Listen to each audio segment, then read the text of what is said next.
আপনার আশেপাশে অনেক রুগীকে দেখবেন যাদের ডাক্তারের পরামর্শে রাতের খাবার বন্ধ। কোন ডাক্তার এখনো বলে নাই সকালের খাবার বন্ধ। ডাক্তার যখনই পরামর্শ দেয় বলে যে রাতের খাবার অথবা রাতের খাবার অল্প, বাদ দিয়ে, তাও আবার 5টা খাইও না। আছে না নাই? এবার আসেন, ইসলামকে জিজ্ঞেস করলাম আমরা সুস্থ থাকতে চাই, ডাক্তার থেকে শুনেছি রোগের উৎপত্তি নাকি পেট, পেটে তো খাবার, খাবারের 3 টাইম, আমরা কোন টাইমে কিভাবে খাবো? ইসলাম বলে সকালের খাবার রাজার মতো খাও, দুপুরের খাবার রাজার ছেলের মতো খাও, রাতের খাবার ফকিরের মতো খাও।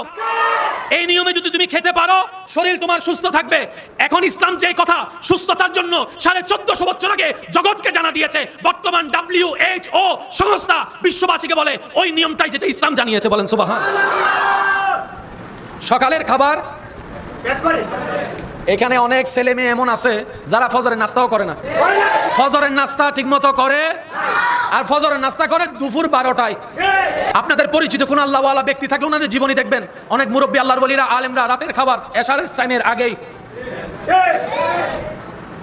মানতে পারি নাই, আওয়াজ দিয়ে বলেন দোষ কাদের?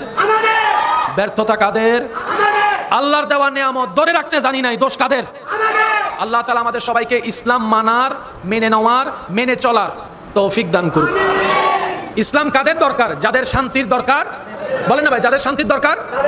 এবার ইসলামের যে কোনো একটা কাজের কথা বলেন, যার যেটা মন চায়, যা ইসলাম আদেশ দিয়েছে এরকম একটা কাজ, নামাজ হতে পারে, রোজা হতে পারে, হজ হতে পারে, যাকাত হতে পারে, বিবাহ হতে পারে, ব্যবসা হতে পারে, আপনার কি জানি বলে সংসার হতে পারে, এই চোখ নিচে রাখার কথা হতে পারে, জবান বন্ধ রাখার কথা হতে পারে, রাগ কম করার কথা। ইসলামের যে কোনো একটা সেক্টর নিয়ে আপনি বলেন, ডাক্তারকে জিজ্ঞেস করেন, ডাক্তারে বলবে ইসলাম যা বলছে তা যদি কেউ মেনে চলে তার আর ওষুধের দরকার হয় না। সুবহানাল্লাহ বলেন। ওযু বানানোর সময় আমরা প্রথমে কি দিই? কষ্ট না হলে একটু বলি। তারপর আমরা কি করি? বলেন না, কি করি? তারপর আমরা কি করি? জোরে বলেন। নাক কেন ধুতে হয় সেটা আগে না বুঝলেও করুণা এসে বুঝাই দিছে। সুবহানাল্লাহ বলেন না। হাত কেন ধুতে হয় আগে না বুঝলো মিস্টার করুণা এসে হাতে কলমে বুঝাই দিছে। দো 1450 বছর আগে নবী বলছে। কয়বার? জোরে বলেন কয়বার? ডেলি কয়বার? 5 বারে 3 বার করে কয়বার? 3 ফাসা। বলেন 3 ফাসা। বুঝদারের জন্য ইশারায় যথেষ্ট। নবী বলে কুলি করো। ইয়া রাসূলুল্লাহ কিভাবে করব? এমন ভাবে কুলি করো যেন দাঁতের ফাঁকে ফাঁকে কিছু যদি থাকে। সুবহানাল্লাহ বলি না।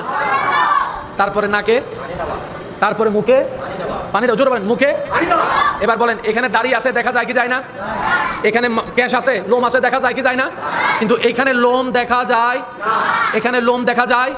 আপনি যদি কোনো একটা ফেসিয়াল ডাক্তারের কাছে যান, উনি আপনাকে যে কোনো চিকিৎসা দেওয়ার আগে প্রথম একটা কথা বলবে, ভালো করে পানি দিয়ে মুখ ধো, ভালো করে পানি দিয়ে মুখ ধো। ইসলামও বলে 5 ওয়াক্তে 5 বার ওযুর মাধ্যমে পানি দিয়ে মুখ ধো। আপনি শুনলে অবাক হয়ে যাবেন, পানিটা যখন আমি চেহারায় দিই, এই পানিটা এখানে অদেখা কিছু কোষ আছে, লোম আছে, অণুবীক্ষণ যন্ত্র ছাড়া যা দেখা যায় না, ওই পানিটা যাওয়ার পরে কোষগুলা জাগ্রত হয়। সেজন্য যারা বেশি ওযু করে তাদের চেহারা বেশি নূর আসে, সুন্দর আসে। সুবহানাল্লাহ। তাহলে ফেয়ার আল্লাহ চিকিৎসাও আল্লাহ তাআলা আমাদের জন্য ওযুর মধ্যে দান করেছেন। নিতে জানি নাই দোষ না, হতাই না তাইম পরিবাজিয়ে। নিতে জানি নাই দোষ, পালন করতে জানি নাই দোষ। এবার আসেন বলেন না। তারপর মাথা মাসা করতে গিয়ে আমরা গাড়ের মধ্যে পানি দিই না? সত্যি করে বলেন, প্রেশার যখন হয়, প্রেশার ফিল হলে তখন পানি কোথায় দেয়? জোরে বলেন কোথায় দেয়? ঘাড়ে যখন পানির স্পর্শ পায় প্রেশারি রোগীদের জন্য এটা অনুভবটা ভালো হয়। ইসলাম বলে এমন ওযুর ব্যবস্থা করে দিয়েছিলাম, তোমার এই ওযু দিয়ে শুধু জান্নাতের নামাজ হবে তা না, তোমার শারীরিক রোগের, অনেক রোগের চিকিৎসা আমি আল্লাহ এই ওযুর নিয়ামতের ভিতর দান করে দিয়েছি। মেজাজ যখন বেশি গরম হয়, পায়ের তালু পানিতে ভিজায় রাখলে, কথা বলেন না রে ভাইয়া। শরীরে যখন জ্বর আসে জলপট্টি দেয় কপালে, আবার কাপড় দিয়ে বুক মুছে দেয়, হাত মুছে দেয়, পা মুছে দেয়। মানবের শরীরে মনে রাখবেন এটা ইন্টারনাল এক্সটার্নাল, দেখা অদেখা সর্বপ্রকার ভালো কল্যাণ আল্লাহ ইসলামের ভিতর দান করে দিয়েছে। এই ইসলাম আমাদের পালন করার দরকার আছে না নাই? নিজের ভালোর জন্য হলেও, নিজের লাভের জন্য হলেও এই ইসলামকে পালন করার দরকার। আল্লাহ তাআলা আমাদের সবাইকে একটু বুঝার, আমল করার তৌফিক দান করুন। আল্লাহ তাআলা ইসলামের নাজ নিয়ামত বরকত আমাদের সবার ভাগ্যে নসিব করুক। ইসলামের ইজ্জত রক্ষা করে একজন মুসলিম হিসেবে, নবীর ওয়াফাদার উম্মত হিসেবে মেনে চলার আল্লাহ আমাদের সবাইকে তৌফিক দান করুক।